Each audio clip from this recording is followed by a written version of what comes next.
80% of success is psychology, 20% is the mechanics. The problem is most people live in their heads. They have their dream, they have their goal, they get hyped up about it, they get fearful about it, and they just don't execute. Unchain your mind.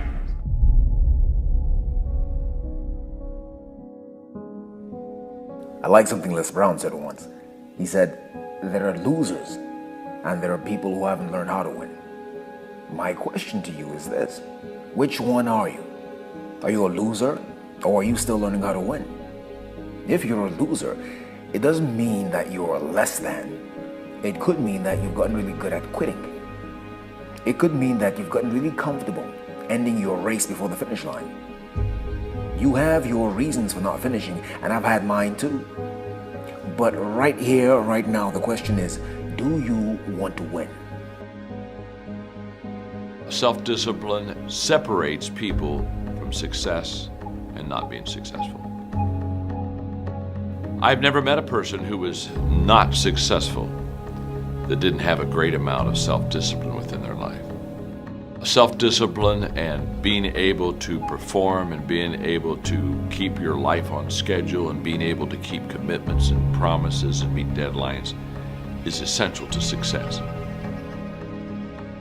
Look, if you want to get rich, you want to be really successful. When I say rich, I'm not talking about money. I'm talking about a rich life, freedom, time with family, choices, get to do what you want. See, this is what people do. They set a target. You remember when you were a kid and you set targets that were big, giant, had nothing to do with reason? They were giant, right? And then you had some difficulty getting to it and somebody said what? Dude, your goals are unrealistic. You need to drop your goals down and add 40 years and end up with nothing. Certainly not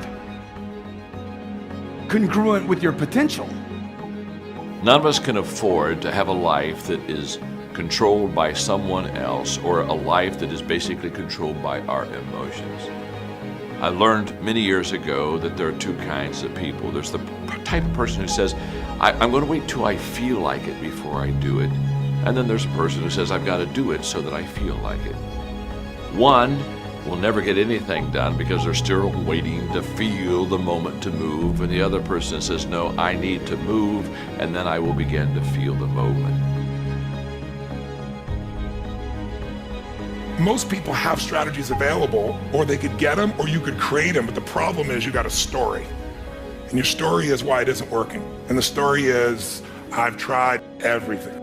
If you tried everything, you'd be fit. If you tried everything, you'd be profitable. There's always a story. And what I tell people is, if you can just divorce the story of your limitation and marry the truth of your unlimited capacity, then the whole game changes. Most of us in our life are trying to make a 10% improvement. And we know this. This is, I'm trying to increase my revenues by 10%, I'm trying to increase my sales by 10%, save 10% more. The lands out there, whatever it truly is, we all have this sort of beaten into us by life and by the rest of the universe that you can make these small incremental improvements. But the fact of the matter is that there are those in the world that go 10 times bigger. And every one of us can be that. I would say to you that it's your duty, your obligation, and your responsibility to fulfill your potential, and that's actually what success is. Success is not money. The simplest thing is get crazily hungry for something. We all know when you get so hungry, so desirous, your brain starts coming up with answers. And then it's massive action, but effective execution, which is all modeling, which is, I assume, what this is about. Find the best example, compress the time. Let someone else take 20 years to figure it out. You do it in 2 weeks or 2 months. Even if you have no idea how to solve it, no idea how to get there, you'll be amazed at what you come up with. And what's interesting is our legacy, our past, anchors us to where we are today. And you have to let go of that. You truly have to let go of all the stuff in your past, what you thought you'd done, the infrastructure that you built to let yourself go. We are not our feelings. We are not our patterns. Those are things we might identify with, but we're not that. And so when I see a pattern and it doesn't work, I don't think the person's broken. I don't think anybody's broken. I'm not here to fix people, but I am here to break up the patterns that don't work. I might be wrong in what I say, okay? I might be wrong in the things I do in my life and the business that I started. My family's told me not to start every business that I've been involved in, every one of them. Every one of them was a risk. Every one of them I had to take a chance. I remember my mom used to tell me, I wouldn't do that if I were you. I wouldn't do that if I were you. I wouldn't do that if I were you. I'm like, Mom, you wouldn't do anything. Well, you wouldn't do anything except be the mother, a great mother to 5 children. My mother wasn't an entrepreneur. She didn't have my dreams. Just because she's my mom doesn't mean she dreams like me. Would you agree? Okay? My mom was wrong about everything she told me not to do. Love my mom to death. Okay? Unbelievable friend of mine. She was wrong. I needed to do those things. Okay? Steve Jobs needed to build this phone. Would you agree? Did he help a lot of people? Did he make some money while he was doing it? $119 billion in 5 years. Have the conversation with the person that's holding you back. The reason most people who are listening right now are not doing that thing is they're worried about the opinion of somebody, usually their mother, usually their father. And the reality is that your spouse may be the person holding you back, and you have to have that conversation. We have to get to a place where you're doing you, because the number one thing that scares the f out of me is regret. And you're gonna sit there at 72 and you're gonna say, I wish. It's looking yourself in the mirror and saying, like, am I doing this right? So to me, there's so many people that are talking shit about how big of an entrepreneur they're gonna be and how much they're gonna achieve, and they don't work on weekends. You know, I worked every Saturday of my 20s.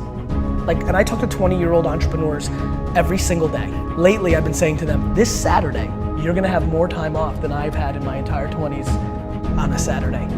So before you tell me how you're gonna be bigger than me, start thinking about what you're actually doing. Ask yourself, am I practicing self-discipline in my life? Am I doing the things that I should do because I need to do them, or am I kind of waiting to feel the moment? Make a damn schedule and stick to it. It's not a bloody prison. That's the first thing that people do wrong. They say, well, I don't like to follow a schedule. It's like, well, what kind of schedule are you setting up? Well, I have to do this, then I have to do this, then I have to do this, you know, and then I just go play video games, because who wants to do all these things that I have to do? It's like, wrong. Set the damn schedule up so that you have the day you want.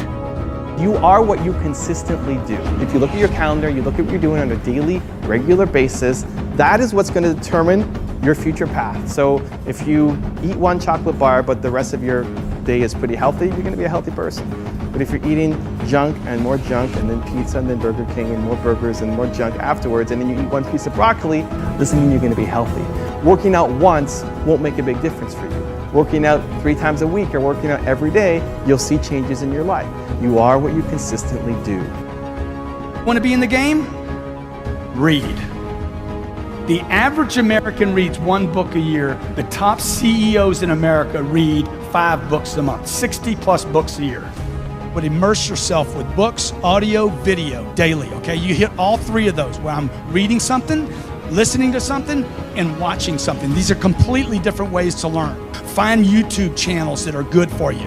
If you work your ass off, you're totally focused, you're trying to serve something larger than yourself, and you really are executing what works, you need a little grace. You might want to call it luck if you prefer, God, the universe, but it's there.